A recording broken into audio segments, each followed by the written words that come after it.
Hello and welcome to part 4 of building the Gauge 1 carriage. We're now ready to start doing the wheels, and what you're looking at here is a piece of bar stock. The wheels are going to be 1.4 inches diameter. Now the nearest piece of bar stock I've got is 1.5 inches. So first thing we've got to do is just to turn it down closer to 1.4. Just doing an initial cut at the moment. There's plenty of cutting oil on for this, and we'll start. You see, this makes a lot of smoke. I'll be doing this in several cuts. This is only really a small machine, so you can only really take light cuts. I'll probably do this in 2 passes.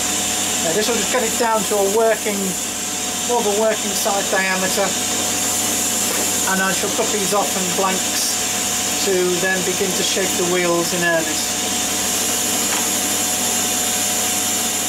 What I would like to have done is to be able to have this iron bar down the spindle of the machine the wheel, pull a little bit out, cut it off, machine another wheel, cut a little bit out, so feeding the iron bar through the spindle. But the problem is this diameter, it's too much, the diameter is too wide to go down inside the spindle of the machine. So I've had to cut these all off, or will have to cut them all off, like individual billets, like you do when you get castings. When you buy castings for wheels, also you can buy wheel castings from cast iron, and they would normally come in a billet sort of this size.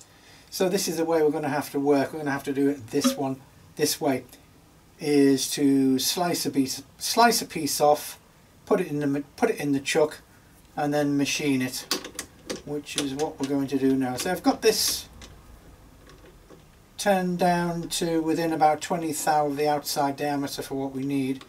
So what we can do first is turn this face, pop it in there. Let's see if we're running true. That's not running too bad. And so first of all we can face this end off. Okay, that's fine for the first stage. I've flipped our billet round now. What's going to be our wheel, and what I've done now, got a nice smooth face that side. So I'm just put it back in the chuck. The jaws have got it that way. And I'm using some parallels now, just to knock that back to make sure we're okay there. That's gripped the parallels, so I know this face is against here, so these two should be parallel when I face off this end. And must remember to take the parallels out before we switch the machine on.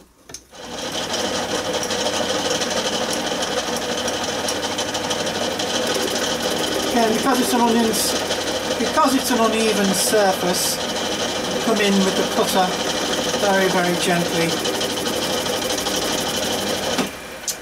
Alright, let's have a look at that. We're aiming for a wheel thickness, a total wheel thickness of 240 thou.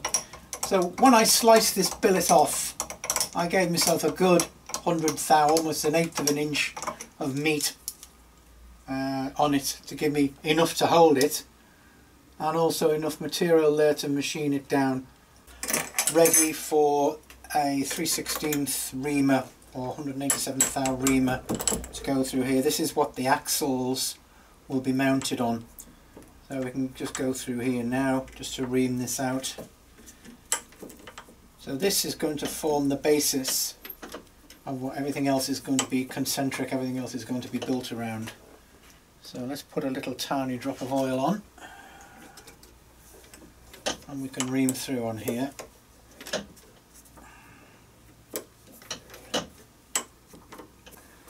I can feel we're just going through there. Again, this is a tapered reamer. Oh, straight through, that's it. Right, perfect. Okay, we can take that out. What we're going to do here is just put the recesses in just for the front of the carriage wheel. This is just doing a recess of about 10-15 thou.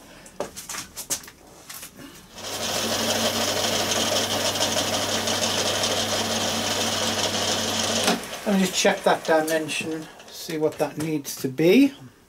So here's our recess, and we shall make the other wheels of a similar profile to that. So that's the outer face of the wheel. Alright, ready for the next phase. We've got our blank now set up on a spindle or a mandrel. As mentioned before, there's many ways you can do this. This is just the particular way I do it, and it works for me. What I'm going to do now is just turn this down close to the outside diameter. I've got to take light cuts off there because it's only on a small mounting, so it can't put a great deal of strain on it. And what this ensures is that everything is now running concentric to the original, to the centre hole in the wheel.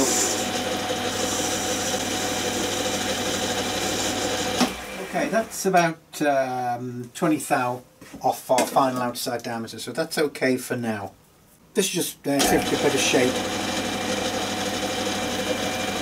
Again, taking this off in small cuts.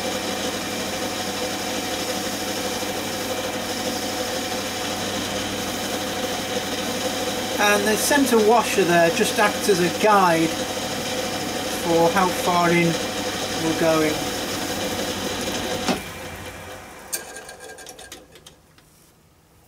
Right, we're set up to cut the cone, or the angle of the angle of the wheel. This is the part that rides on the rails. So what we're looking to do is to cut this angle here. Now this angle is 3 degrees, so we set the tool up, the cutter up on the slide. I'm just giving it a 3 degree, and what we're going to do now is just gently take slices off till we reach this outside diameter here. We're aiming for a finished diameter of about 1.190, so let's make a start. Again, gentle cuts, this time using the cross slide.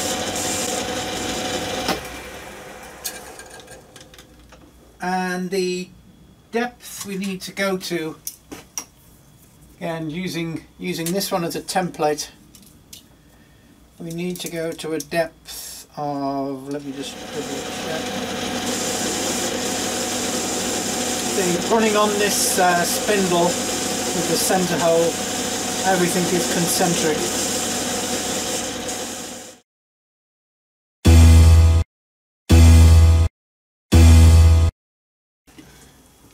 What I've realised here is I've made another error. I've got my machining order wrong. Obviously what I've gone and done here is machine this recess.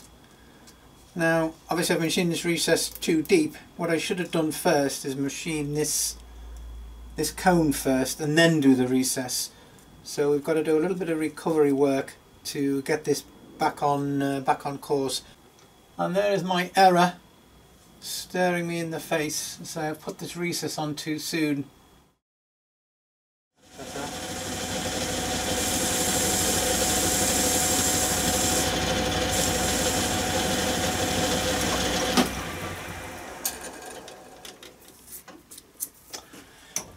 Right, we can pop this back on our spindle. Reset this back to 3 degrees where we have to be. Just what I remembered then, it would have been another mistake. Everything all running concentric again.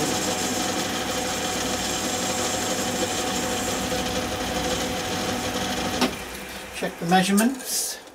Yeah, that's okay. That is looking good. And give that just a little polish.